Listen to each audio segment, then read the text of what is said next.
के इशारों पर उसने काम किया, वो वहाँ पे फर्जी वोटिंग का भी उन्होंने काम किया। आप पहले नरेश मीणा की कॉल रिकॉर्डिंग सुनिए और कमेंट जरूर करिए। लेकिन वो अपनी जिद पे अड़ी हुई है, तो जब वो जिद पे अड़ी हुई तो मैं भी अपनी जिद पे अड़ा हुआ हूँ। मैंने साफ साफ कह दिया था कि भाई से 300 बूथ है मैडम, 300 बूथों में अगर 20-20 वोट भी मेरा नुकसान हो रहा है चुनाव चिन्ह के चक्कर में, तो मेरा बहुत बड़ा नुकसान है। और जब एसडीएम इस तरह की जाति करे मैडम, पुलिस प्रशासन यहाँ बैठा हुआ था, यहाँ डिप्टी 2 डिप्टी बैठे हुए हैं, एडिशनल एसपी बैठा हुआ है, पूरी फोर्स यहाँ बैठी हुई है, लेकिन उस फोर्स ने हमें नजरअंदाज किया। बार बार हमें धमकी दे रहे हैं कि तुम यहाँ से उठ जाओ, नहीं लाठीचार्ज कर देंगे, गोली चला देंगे। मैं इनसे कह रहा हूँ चलाओ ना गोली, हम तो गोली खाने के लिए, सीने पे गोली खाने के लिए बैठे हैं यहाँ पे। इतनी दम है पुलिस में, वो पुलिस अपना ताकत दिखाए, हम बैठे अपनी ताकत पूरा। पर नरेश जी, जिस तरीके से लोकतंत्र में सबको अपनी बात रखने का अधिकार है, आपने अपनी बात को रखा, लेकिन ये थप्पड़ कांड क्या आपको लगता है कि ये आपको नुकसान पहुंचा सकता है? आपको ऐसा लग रहा है? मुझे कोई फर्क नहीं पड़ता, मेरा नुकसान होगा तो हो जाएगा, लेकिन ये कोई कर्मचारी अधिकारी कोई जात का नहीं है। ये कर्मचारी अधिकारी सरकार का नुमाइंदा है, सरकार का कर्मचारी है, और सरकार के इशारे पर जो काम कर रहा है। अगर सरकार के इशारे पे कोई भी गलत काम करेगा, उसके एक थप्पड़ पड़िए, अगला कोई कर्मचारी गलत करेगा, कोई भ्रष्टाचार करेगा। मैंने खुला कर दिया, मैंने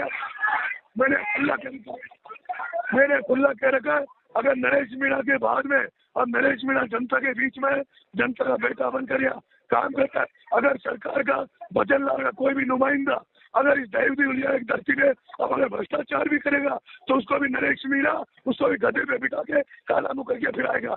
कर्मचारी अधिकारियों की कोई जात नहीं है मैडम, ये सरकारी नुमाइंदे हैं, और सरकारी के हितों में जो काम करेंगे, जनता में कुटाघात करेंगे, जनता के खिलाफ जहाँ कहीं भी कोई भ्रष्टाचार करता हुआ मिला, जनता को कुचलने का प्रयास किया, उनके साथ यही अंजाम नरेश मीणा करेगा, चाहे मुझे फांसी हो जाए।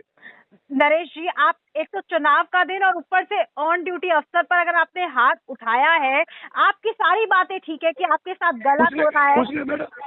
उसने गलती करी है। जब पूरा गांव, पूरी पंचायत, 1000 लोग यहाँ बहिष्कार करके बैठे, 1000 लोगों बहिष्कार करके बैठे, और वो चुपके से वोटिंग करवा रहा है मैडम। ये उसकी गलती थी।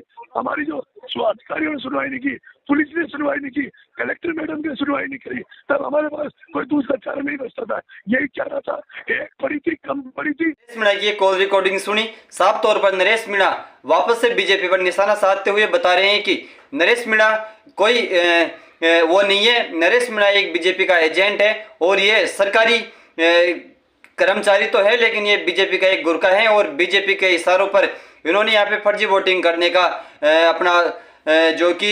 अपना योगदान दिया। और ये भजन लाल का एक बहुत बड़ा गुंडा, वो अपराधी है, इस पर भी कानूनी कार्रवाई होनी चाहिए।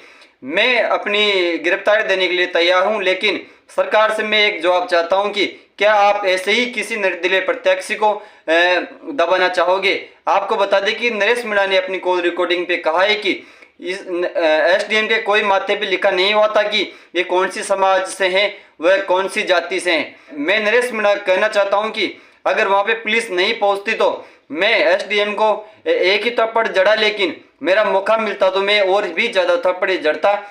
और नरेश मीणा ने अपनी कॉल रिकॉर्डिंग पर खुलासा कर दिया है कि नरेश मीणा के अंदर उस एसडीएम के प्रति, वो फर्जी वोटिंग के प्रति कितना गुस्सा था।